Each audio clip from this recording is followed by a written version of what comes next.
Student, good morning to all of you. आज जो है बेटा हमारा विषय रहेगा अलंकार, जो कि आपने पिछली कक्षाओं में भी पढ़ा होगा। तो अलंकार जो है मैं आपको इतने अच्छे तरीके से यानी कि इतनी अच्छी टिप्स बताने वाली हूँ कि जो कि आपको हमेशा के लिए याद रहेगा। ठीक है, तो इसमें जो है अलंकार एक टॉपिक है, वो कोई भी क्लास के बच्चे इसको सीख सकते हैं, कर सकते हैं, ये सभी के लिए अनिवार्य है। तो अलंकार, तो आज का विषय यानी कि अलंकार। तो सबसे पहले जो है हमारे सामने आता है अलंकार।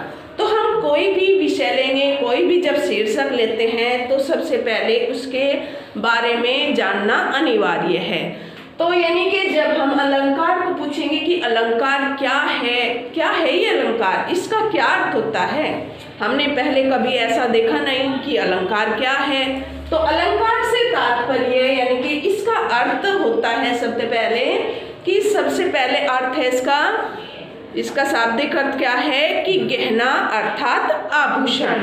यानी कि मैंने इसमें एक्टिविटी के माध्यम से जो है ये दर्शाया है कि ये अलंकार जो है इसका अर्थ क्या होता है शाब्दिक, जैसे कानों के कुंडल, नाक का मोती और गले का हार। तो विभिन्न प्रकार के जो आभूषण होते हैं ये इसका अर्थ होता है। सबसे पहले इसका शाब्दिक अर्थ है गहना अर्थात आभूषण।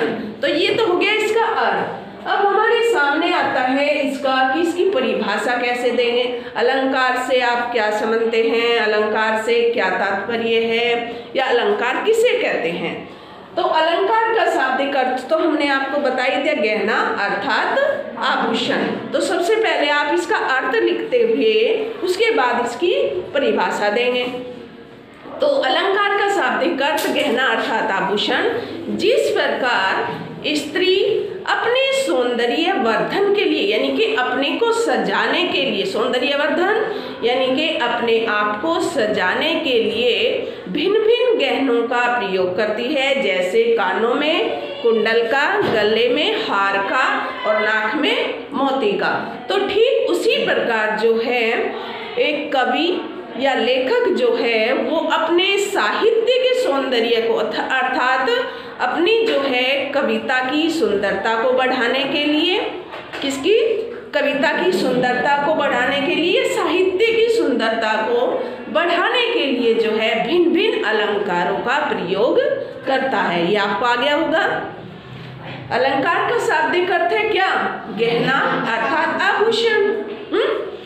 तो उसमें जो है मैंने आपको डेफिनेशन दी कि परिभाषा कि जिस प्रकार जो है स्त्री अपने सौंदर्य वर्धन के लिए, ध्यान दोगे फिर से, सौंदर्य वर्धन के लिए जो है भिन्न भिन्न अलंकारों, भिन्न भिन्न गहनों का प्रयोग करती है, ठीक उसी प्रकार जो है हमारे कवि अपने साहित्य के यानी कि कविता की सुंदरता को, उसके सौंदर्य को बढ़ाने के लिए भिन्न भिन्न अलंकारों का प्रयोग करते हैं। तो ये तो हुआ हमारा अलंकार का अर्थ या परिभाषा।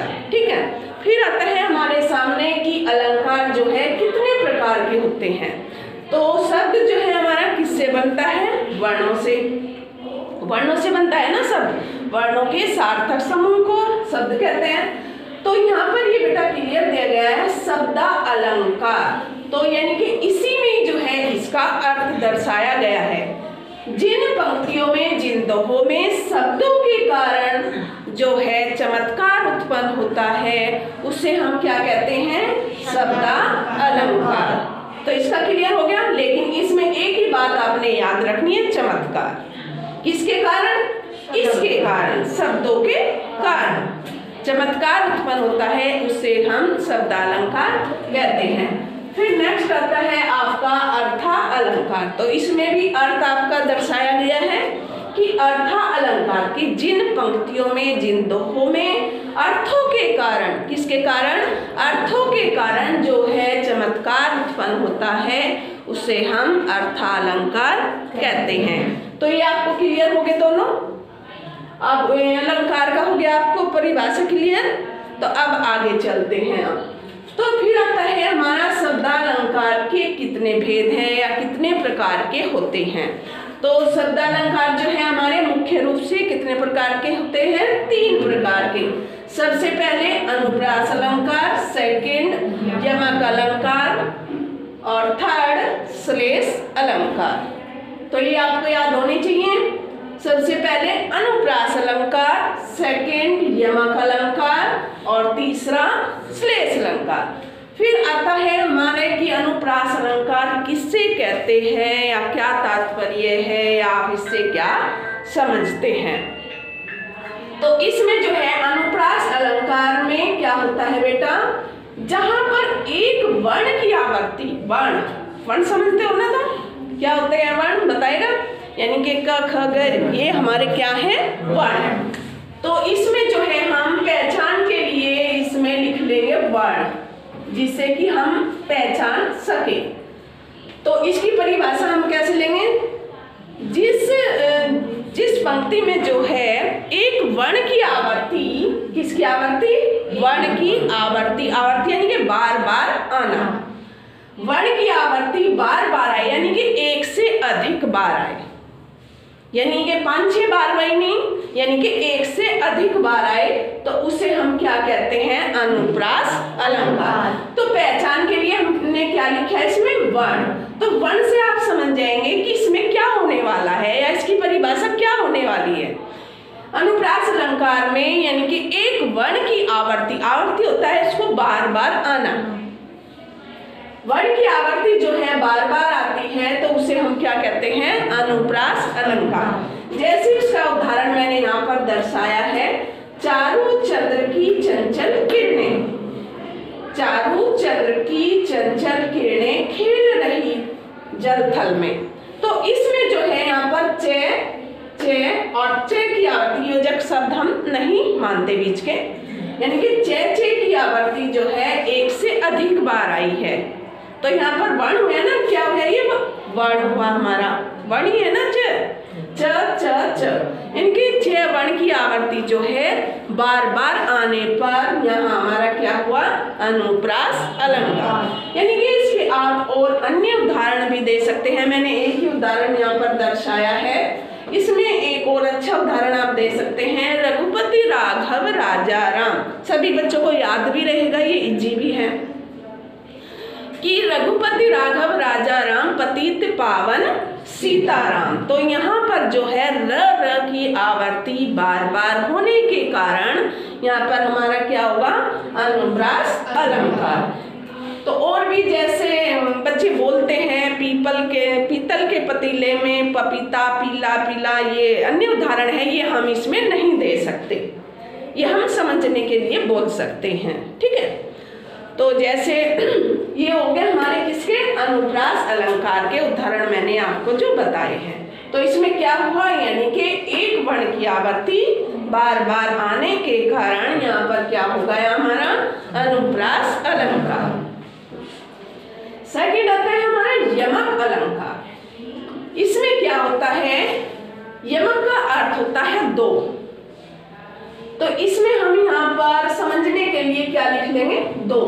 यमक का अर्थ है हमारा 2, यानी कि जहां पर एक से अधिक शब्द आए, यानी कि 2, कम से कम 2 शब्द हो, एक ही शब्द 2 बार हो, तो उसे जो है हम क्या कहते हैं, यमक अलंकार।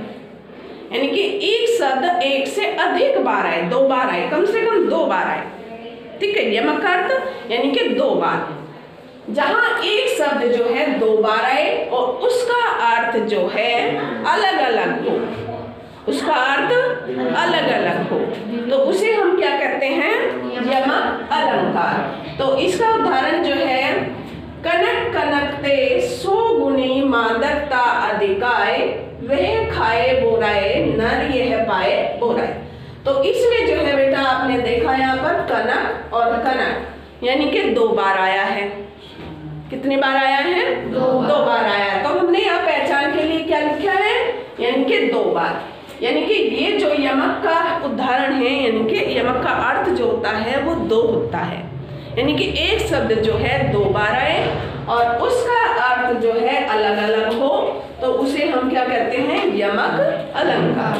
तो यहाँ कनक कनक जो आया है वो 2 बार आया है। एक कनक का अर्थ होता है धतूरा, जो नशीला मादक पदार्थ होता है धतूरा, और एक कनक से तात्पर्य होता है हमारा कि सोना, सोना। दूसरे कनक का अर्थ क्या होता है? सोना। तो ये क्या हो गया हमारा, यानी कि यमक अलंकार। कनक कनकते सो गुनी मादक तालिकाए वह खाए बुराए नरिये पे पाए बुराए। तो यहाँ पर आप समझ गए, यानी कि एक शब्द दो बार आया है। क्लियर होगी इसकी परिभाषा। नेक्स्ट आता है हमारा श्लेष अलंकार। श्लेष का अर्थ होता है चिपका हुआ। तो इसमें अगर आप हम ये भी लिख सकते हैं चिपका हुआ, चिपकना यानी कि तो इसको समझने के लिए, तो इसको जब हम तालिका में लिखेंगे ये चीज, तो हमारी डेफिनेशन सामने याद आ जाएगी। ठीक है। तो श्लेष का अर्थ शाब्दिक अर्थ होता है चिपका हुआ, यानी कि शब्द तो एक होता है और उसके अर्थ जो होते हैं वो अलग अलग भिन्न भिन्न होते हैं, यानी कि उससे चिपके हुए होते हैं। एक ही शब्द के जो है बहुत सारे अर्थ होते हैं। तो वहां पर हमारा क्या होगा, यानी कि श्लेष अलंकार। जहां एक ही शब्द के जो है बहुत सारे अर्थ होते हैं उसे हम क्या कहते हैं, श्लेष अलंकार। तो इसका उदाहरण है हमारा जैसे रहीमन पानी राखिए बिन पानी सब सोन पानी गए न उबरे मोती मानुष चुन। तो इसमें जो है मनुष्य पानी के महत्व को अधिक समझता है, यानी कि अपने आप को, यानी कि मनुष्य का जो व्यक्तित्व होता है इसमें, जैसे रहीमदास जी भी कहते हैं, क्या कहते हैं कि मनुष्य को जो है पानी अर्थात इज्जत से जो है अथवा मान मर्यादा की हमेशा क्या करनी चाहिए, रक्षा करनी चाहिए। किसको? मनुष्य को क्या करनी चाहिए, अपनी इज्जत की और मान मर्यादा की हमेशा जो है मनुष्य उसकी इज्जत करना चाहता है, उसको अपनी इज्जत को बचाना चाहता है। तो ठीक इसी तरीके से जैसे इसमें आया सब सुन, रहीमदास जी कहते हैं हे भगवान इस पानी को रखिए, अगर पानी नहीं होगा तो सब कुछ सूना होगा, यानी कि सब कुछ सून हो जाएगा। पानी गए न उबरे मोती मानुष चून। तो जिस प्रकार चूना होता है उसमें पानी के महत्व के बिना एक पत्थर ही होता है चूना, तो उसमें जब पानी डाला जाएगा तो उसका जो है चूने का महत्व समझा जाता है, जिससे कि हम घरों में व्हाइट वॉश करते हैं, सफेदी करते हैं, यानी कि उसका महत्व पानी के बिना कुछ भी नहीं है। ठीक उसी प्रकार जो है एक आटा होता है, आटा बिना पानी के उसको जो है कुछ भी संभव नहीं है, यानी कि आटे में भी जो है पानी के महत्व को दर्शाया गया है। यानी कि रहीमन कहते हैं हे रहीमन जो है हे भगवान इस पानी को रखिए, अगर पानी नहीं होगा तो पूरी दुनिया सूनी हो जाएगी, यानी कि सब कुछ सूना लगेगा। तो ये बताया मैंने शब्दालंकार के अनुप्रास अलंकार, यमक अलंकार और तीसरा इसका श्लेष अलंकार। ये आपको समझ आ गया होगा। नेक्स्ट चलते हैं हम अर्थालंकार।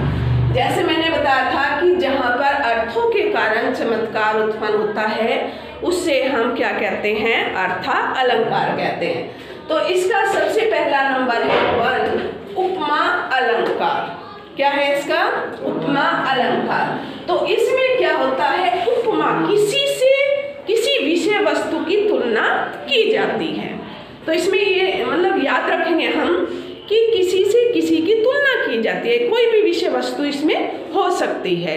जैसे उपमेय की उपमान, एक इसको समझने के लिए क्या दर्शाया जाता है, उपमेय और उपमान, यानी कि उपमेय एक का नाम रख दिया उपमेय और दूसरे का नाम रख दिया है उपमान। क्लियर? यानी कि उपमेय से उपमान की तुलना की जाती है। जैसे उदाहरण के लिए मैं बताना चाहूंगी, कोई भी दो बच्चे हो गए यानी कि आयुष या निशांत, कोई भी दो बच्चे हैं, अगर हम इनकी दोनों की आयुष की तुलना निशांत से करना चाहेंगे या निशांत की तुलना जो है आयुष से करना चाहेंगे कि कितने परसेंटेज जो है इनके नंबर आ सकते हैं। उदाहरण के लिए मैं समझाने के लिए बोल रही, ये आप लिखोगे नहीं, ये समझाने के लिए बता रही हूँ। तो इस प्रकार जो है हमने इन दोनों बच्चों की तुलना आपस में इनसे की है। तो इसे क्या कहते हैं, जिसमें किसी विषय वस्तु की उपमेय की उपमान से तुलना की जाए उसे हम उपमा अलंकार कहते हैं। ये क्लियर हो गया? इसका सबसे अच्छा उदाहरण है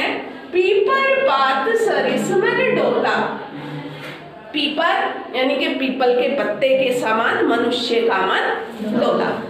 जिस प्रकार पीपल का पत्ता जरा सी हवा के झोंके से ही, मतलब झोंका इतना चलता भी नहीं है और वो हिलने लगता है, ठीक उसी प्रकार जो है मनुष्य का मन भी जो है स्थिर नहीं रहता है, वो 1 मिनट में बहुत ज़्यादा जो है अस्थिर होता है, यानी कि दौड़ता रहता है। तो ठीक उसी प्रकार पीपल पात सरिस मन डोला, पीपल के पत्ते के समान मेरा मन डोला, यानी कि मनुष्य का मन डोला। ये आ गया आपको समझ। नेक्स्ट है आपका रूपक अलंकार। इसमें क्या होता है बेटा, उपमेय की उपमान से, यानी कि इसमें जो है अभिनय या नाटक, या कोई बच्चा जो है, कोई बच्चा है, छोटा बच्चा है, वो बाल श्री कृष्ण जी का रूप धारण करता है, तो उस बच्चे पर जो आरोप हो जाएगा वो किसका हो जाएगा, श्री कृष्ण जी का। तो सभी उसको श्री कृष्ण जी समझेंगे नहीं, तो इसमें जो है रूप परिवर्तन होता है, यानी कि रूप का परिवर्तन किया जाता है। समझ रहे हैं ना, कि इसमें जो है जैसे किसी पे अभिनय किया जाता है या नाटक किया जाता है किसी विषय वस्तु पर लेकर उसको, तो अभिनय या नाटक करने की कला को ही हम क्या कहते हैं, एक तरीके से रूपक अलंकार कहते हैं। तो इसमें जो है उदाहरण आप दोगे, चरण कमल बंदो हरि राई, चरण कमल बंदो हरि राई। तो भगवान के चरण कमल की तुलना जो है किससे की गई है, कमल के फूल से, जो कि एक गुलाबी रंग का फूल है। तो भगवान के चरण कमल कैसे समझे जाते हैं, जिस प्रकार एक कमल का फूल यानी कि गुलाबी रंग के। तो इसमें तुलना किससे किसकी की गई है, भगवान के चरण कमलों की जो तुलना है, उपमेय की उपमान से तुलना, समझ रहे ना, यानी कि किसी विषय वस्तु की किसी विषय वस्तु से तुलना, उपमेय से उपमान की तुलना की गई है। तो यहाँ पर कौन सा होगा हमारा, उपमा अलंकार। क्लियर हो गया, आगे चले। अब नेक्स्ट आता है आपका उत्प्रेक्षा अलंकार। इसमें जो होता है उपमेय और उपमान, जैसे हमारा उपमा में था, उपमेय में उपमेय और उपमान की संभावना दर्शाई जाती है। जैसे आप गणित में कोई संख्या एक्स्ट्रा ले लेते हो और उसको जो है मान लिया जाता है, ठीक है। तो ठीक उसी प्रकार जो है उत्प्रेक्षा में उपमेय की उपमान से क्या होती है, संभावना होती है, संभावना मान लिया जाता है किसी को समझने के लिए, मान लो ऐसे, ठीक है। मान लिया कोई संख्या, आप मैथ में भी ले सकते हैं, उदाहरण आप समझने के लिए मैं बता सकती हूँ उसमें। तो इसका उदाहरण क्या होगा, देख लो साकेत नगरी, देख लो साकेत नगरी, यही स्वर्ग से मिलने गगन में जा रही। बाकी का नहीं है सर। देख लो साकेत नगरी, यही स्वर्ग से मिलने गगन में जा रही। तो इसमें जो है साकेत किसको कहा है, यानी कि अयोध्या नगरी को कहा है। तो अयोध्या नगरी जो है पृथ्वी से चलकर आकाश में जाएगी स्वर्ग से मिलने, स्वर्ग से मिलने जाएगी, नहीं जाएगी ना। तो इसमें क्या है, यानी कि उत्प्रेक्षा संभावना माना गया है कि साकेत नगरी जो है वो कहाँ पर जा रही है, आकाश में स्वर्ग से मिलने, जबकि ऐसा नहीं होता है, ठीक है। देख लो साकेत नगरी, यही स्वर्ग से मिलने गगन में जा रही है। आगे इसका उदाहरण समझ आ गई आपको। तो अब आता है जैसे आपका उत्प्रेक्षा अलंकार। उत्प्रेक्षा यानी कि उपमेय की उपमान से क्या की जाती है, संभावना की जाती है। संभावना यानी कि जैसे आप गणित में कोई संख्या एक्स्ट्रा ले लेते हैं तो उसको जो है हम संभावना यानी कि मान लेते हैं, मान लिया। तो इसमें जो है उत्प्रेक्षा को समझने के लिए जब उदाहरण आता है, कोई भी ऐसा उदाहरण आएगा तो उसमें क्या होगा, मानो, मनु, जानो, जनहु, मनुहु, तो ये उदाहरण में आपको हमेशा मिलेंगे। तो आप उस उदाहरण को देखकर जो है समझ सकते हैं कि ये किसका उदाहरण है। जैसे इसका थर्ड का उदाहरण है, इसमें सिर फट गया उसका वही मानो, तो इसमें मैंने उदाहरण को समझने के लिए क्या बताया था, मनहु मानो जनहु जानो जनू। तो ये जो है उदाहरण के आपके बीच में मिलेंगे, तो उससे हम समझ जाएंगे कि ये किसका उदाहरण है। मानो अब एक बार मैं आपको उपमा में बताना चाहती हूँ कि जब मान लिया आपके सामने कोई उपमा का उदाहरण आ जाता है और उसमें एग्जामिनर कहता है कि इसमें बताइए कौन सा अलंकार है। उदाहरण आपके सामने है, आपको समझ नहीं आ रहा, तो उसमें जो है जब उदाहरण आते हैं तो उसमें स, सी और सा ये जो है आपको वर्ड मिलेंगे, यानी कि शब्द ये मिलेंगे, वर्ड मिलेंगे। किसमें? उपमा अलंकार में। किसमें मिलेंगे? उपमा अलंकार में। समझने के लिए यानी कि सामने आपके आ गया उपमा का उदाहरण कि एग्जामिनर ने कहा कि बताइए कौन सा अलंकार है, आपको समझ नहीं आ रहा बिल्कुल भी, तो क्या पढ़ेंगे? ये इसका उपमा का उदाहरण है, पीपर पात सरिस मन डोला, स। तो इसमें क्या गया हमारा? स। ठीक है, तो ये समझने के लिए यानी कि इसमें उपमा में हमेशा स, सी और सा हमेशा उदाहरण में आपको दिखाई देंगे। कई बार क्या होते हैं ये ज्वाइंट हो जाते हैं, जैसे इसमें सरिस दिया गया है, और कई बार सा, जैसे राधा का मुख जो है चंद्रमा के समान सुंदर सा है। राधा का मुख चंद्रमा के समान सुंदर सा है। तो क्लियर हो गया ये। तो इस प्रकार जो है इसमें समझने के लिए उपमा में सा, सी, सा जो है आपको उदाहरण में मिलेंगे। और उत्प्रेक्षा में क्या पहचान बताई है? मानो, मनहु, जनहु, जानहु आदि जो है उदाहरण के बीच में आपको मिलेंगे, तो आप समझ जाएंगे ये किसका उदाहरण है, यानी कि उत्प्रेक्षा का उदाहरण।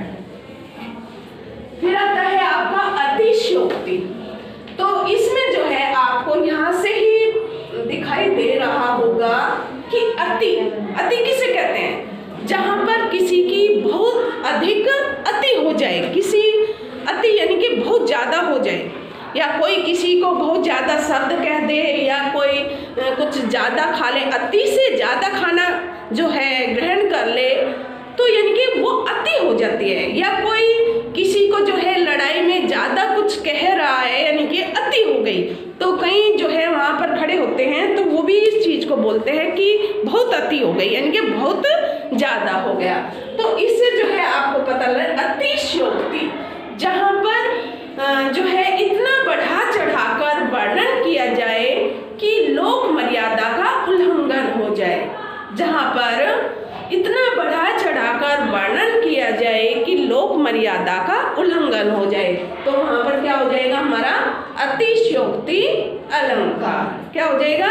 अतिशयोक्ति अलंकार। तो इसका यानी कि फोर्थ का उदाहरण है आपका, देख लो साकेत नगरी, देख लो साकेत नगरी, यही स्वर्ग से मिलने गगन में जा रही। तो मान लिया अगर साकेत कहते हैं हम किसको? अयोध्या नगरी को। साकेत किसको कहा यहाँ पर? अयोध्या नगरी को। और वो कहाँ पर जा रही है? स्वर्ग से मिलने, यानी कि पृथ्वी से आकाश में गगन में जो है किससे मिलने जा रही है?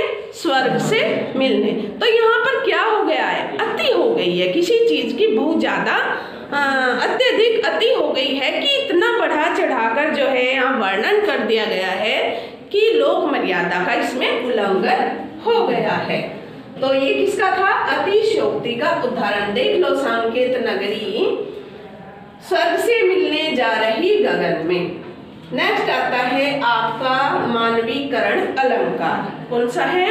मानवीकरण अलंकार, जो कि मानव की प्रकृति से तुलना की जाती है, जिसमें क्योंकि प्रकृति को जो है मानव की संज्ञा दे दी जाती है, उसको युवती, युवक या छोटी बच्ची किसी के भी रूप में उसको मान लिया जाता है। किसको?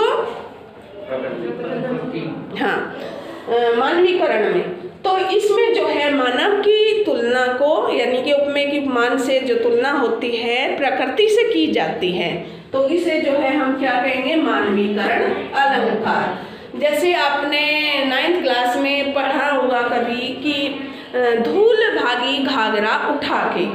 तो जब आंधी तूफान आता है तो बवंडर जिसको बोलते हैं बच्चे, वो गोल गोल चलते हैं, तो उसको एक छोटी युवती का रूप दे दिया गया है। और ऐसा प्रतीत होता है कि जब बादल रूपी मेहमान आ रहे तो वो धूल रूपी जो छोटी बच्ची है वो अपना घाघरा उठा के भागती है और बताती है कि जो है बादल रूपी मेहमान आ गए हैं। तो बहुत अच्छा जो है ये उदाहरण थे 9th क्लास में मेघाए बंठन के।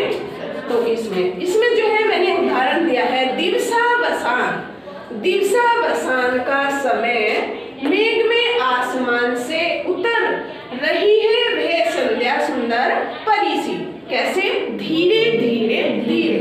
तो इसमें जो है संध्या यानी कि शाम का समय जो है उसको किसका रूप दे दिया है? एक युवती का अर्थात परी का। कि जिस प्रकार संध्या होती है शाम को, तो संध्या जो है परी के रूप में आसमान से, क्योंकि एकदम तो जो है रात हो नहीं जाती, तो वो धीरे धीरे जो है आसमान से संध्या रूपी परी, संध्या को क्या नाम दे दिया? परी का नाम दे दिया है।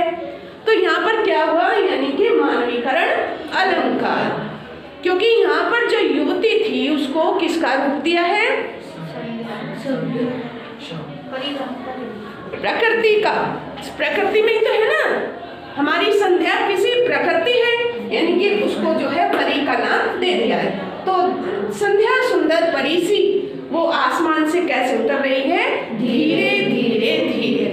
तो आज जो है मैंने आपको अलंकार की ये टिप्स बताई है। इस तरीके से आप संपूर्ण अलंकार को जो है याद कर सकते हैं, जो कि कभी नहीं भूल सकते।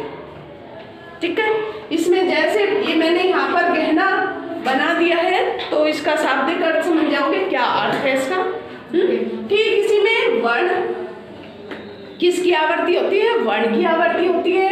यमक का क्या अर्थ होता है? दो होते हैं। श्लेष का क्या अर्थ होता है? चिपका हुआ। तो ये हमने अपनी पहचान के लिए जो है ये लिख लिए हैं।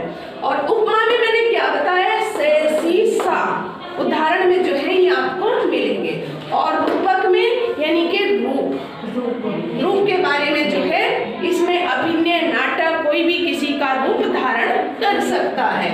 उत्प्रेक्षा में इसमें मानो, मनहु, जानो जो है आदि इसमें दर्शाए गए हैं। और अतिशयोक्ति से आपको पता चल ही रहा है यहाँ पर अति हो गई किसी चीज की, समझ जाएंगे। अतिशयोक्ति का नाम आते ही आपको समझ में आ जाएगा कि यहाँ क्या है, यानी कि किसी विषय वस्तु की बहुत ज्यादा जो है अति हो गई है, तो इसलिए यहाँ अतिशयोक्ति अलंकार है। नेक्स्ट यहाँ पर मानवीकरण यानी कि मानव, मानवी से समझ रहे ना, मानव की तुलना किससे की गई है? यानी कि प्रकृति से। तो आज के लिए ये टॉपिक था, ये विषय था हमारा अलंकार। आज के लिए इतना ही। Have a nice day, take care.